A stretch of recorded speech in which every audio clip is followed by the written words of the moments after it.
Hello again, ganda kachika life! Kumusta po kayo mga kachika? Heto na naman po tayo para sa ating panibagong showbiz update.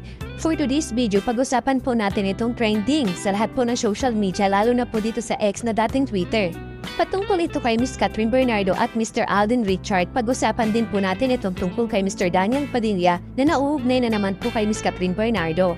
Ngunit bago po tayo magsimula at magpatuloy sa update natin kay Miss Catherine Bernardo, magbibigay muna po tayo ng update about po kay Miss Lara Kigaman.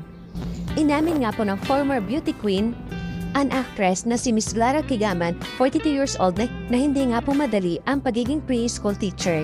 Ito ang trabaho ngayon ni Miss International 2005 na kasalukuyan nakabase nga po sa British Columbia, Canada, kasama ang asawang si Marco Alcaraz at ang kanilang 3 anak.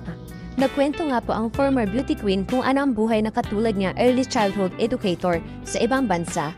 Preschool teacher ako. Meron akong 4 classes ng preschool. Afternoon, out of school care, iba-iba yung age group na nahahawakan ko, which is good too. Kasi masarap sa pakiramdam. Masarap nga po sa feeling na iba-iba yung level ng bata yung nakakasama ko. Nakakausap ko, ani nga po ni Miss Lara sa interview ng Omni Television na ipinalabas nitong July 26, 2025. Kaya kailan lamang nagpost nga po si Lara sa pagtatapos niya ng course of Early Childhood Education, nagtapos nga po siya ng with distinction sa Langaras College. Paliwanag pa nga po ni Miss Lara at tupara ng pangarap ang buhay niya ang ngayon sa Canada. Nag-migrate sila ng kanyang pamilya sa British Columbia, Canada noong April 2024. Dito kami kinasal actually 2011, nandito yung mama ko. So laging siya namin binibisita. Noong pa man napag-uusapan na raw nila ng asawang si Mr. Marco ang mamuhay sa Canada. Noong first time namin pumunta ni Marco, napag-usapan talaga namin na parang masarap magbase sa family dito. Swinerte rin daw na ang napili niyang field cry ay in demand pala sa Canada.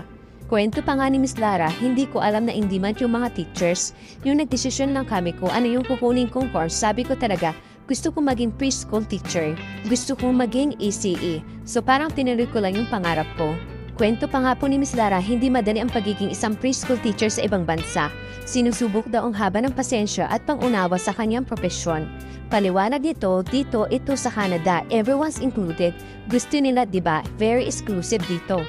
So hindi talaga sa sinisiparate yung mga bata. So kahit halimbawa may special needs, children with autism, children with behavioral needs or challenges, lahat iyon sama-sama, halo-halo.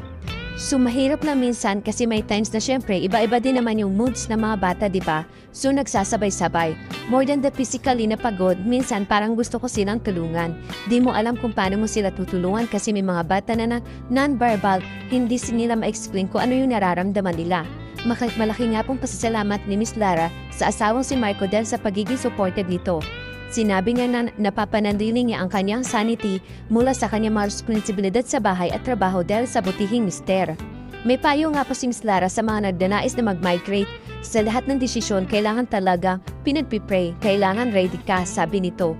When we move to Canada, talagang prepare namin yung sarili namin. At syempre, prepare namin yung mga bata. Meron kami mindset na pagdating namin doon, tayo lang talaga, hindi guys sa Pilipinas hindi magiging madali yung journey, so kailangan ready. Dagdag pa nito, mukhang madali siya pero it's not. Sabi naman niya ungkol sa kanya na piling profesyon, calling ang pagiging educator. Kailangan talaga mahal mo ang ginagawa mo.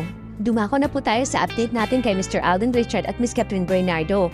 Tanong po ng karamihan, may tampuhan ba sina Miss Catherine Bernardo at Mr. Alden Richard? Iyan nga po ang mainit na tanong ng mga taong nag-aabang sa muli sanang pagkikita ng Katden sa 53 Box Office Entertainment Awards na ginanap po sa Carlos P. Romulo Auditorium, RCBC Plaza, Makati City noong Saturday po ng gabi. Inaasahan po natin na present nga po itong si Mr. Alden Richard pero no-show sa event ang kapartner niya sa pelikulang Hello Love Again at kasama sana siya pinarangalan bilang Phenomenal Box Office Royalty ng Philippine Cinema. Bago ang awards night, dumalo pa si Miss Catherine sa Take Mania event na ini-endorse ng electronic appliances sa Music Hall ng SM MOA, na kung tutuusin ay medyo malapit-lapit na sa venue ng Guillermo Mendoza Memorial Awards sa Makati. Nakita naman po natin kung gaano kasaya ang aktres na makahibwilo sa kanyang TCL family at fans na full support sa nasabing event. Kasama nga po ni Miss Catherine Bernardo ang kanyang mami Min Bernardo na at ang kanyang glam team kaya akala ng fans ay didiretso na siya sa award nights. Napag-alaman po natin na 7 PM ay umalis na nga po si Miss Catherine sa SM MOA, maging ang ilan fan group officer ng kapamilya actress ay umalis na rin sa event na yon para pumunta sa award night.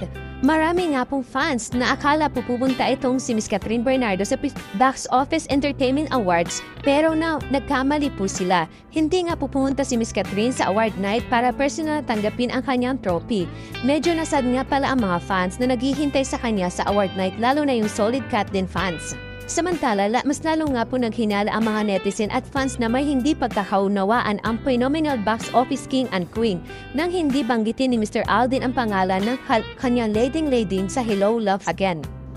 Kung napanood niyo po yung award night, ang dami nga pong pinasalamatan ni Mr. Alden Richard kasama na ang director nilang si Miss Cathy Garcia Sampana. Ang pangalan ni Miss Catherine Bernardo ay hindi nabanggit samantalang siya po ang kanyang leading lady sa pelikulang Hello Love Again.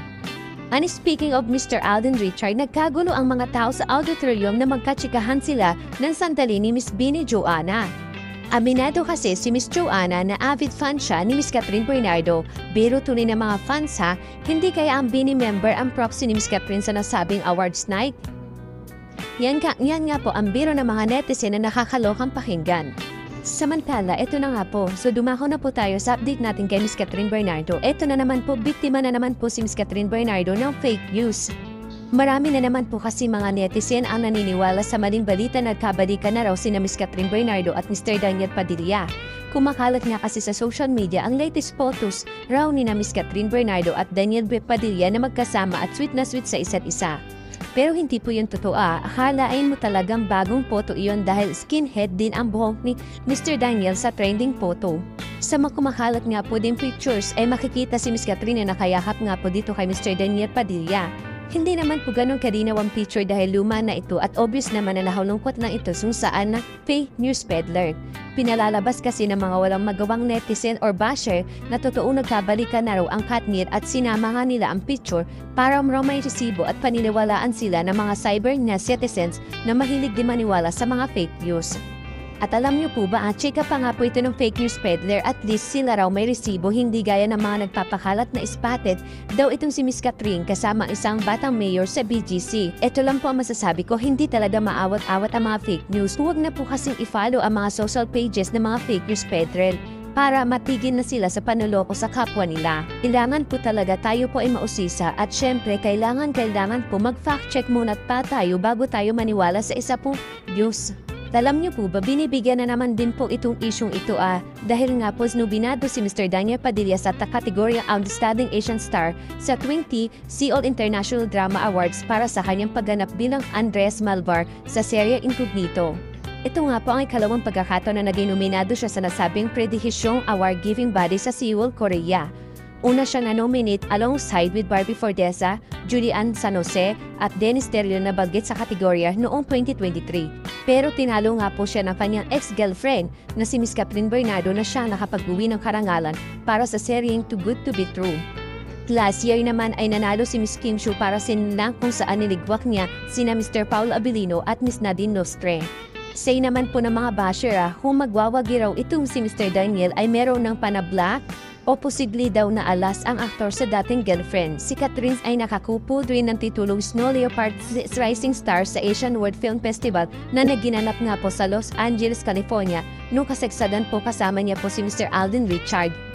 Naging national winner din siya bilang Best Actress sa Asian Academy Creative Awards para sa pelikulang A Very Good Girl. Wagi rin siya sa Best Actress sa PMPC noong 2019 para sa The How of Us at FAMAS noong 2024 para sa A Very Good Girl. Sa kaso naman po ni Mr. Daniel, karamihan sa award niya ay music-related. Nakailang beses na rin siyang tumanggap sa Box Office Award kasama si Miss Catherine Bernardo lalo na't kasama ang pelikula lang The How of Us sa listahan ng 10 highest-grossing Filipino films of all time. Ito naman ang hirit ng mga netizen sa pagkakanominate ni Mr. Daniel sa nabanggit na awards-giving body. Deserved ma-monument, ang galing-galing niya kaya sa Incognito, yun po ang isang komento. At least kung manalo, posibleng alas na siya kay at Catherine, hindi po totoo yan. Hindi naman siya nalaos nang mawala si ang Katniel, sabi naman po ng isang komentor. Actually, mas nag-shine daw po without Catherine, sabi naman po ng isang komento. Sa tingin ko naman po sa lahat po dito ng mga nag-comment is alam po is mga basher po ni Miss Catherine Bernardo. Kasi dun po sa mga pinopost nila or mga nire-repost as in talagang eto po yung mga kaganapan ni Mr. Daniel Padilla. Thank you for watching. Kung nagustuhan niyo po ang video ito, subscribe na sa Starlight Showbiz YouTube channel and please don't forget to hit the bell button for our latest updates.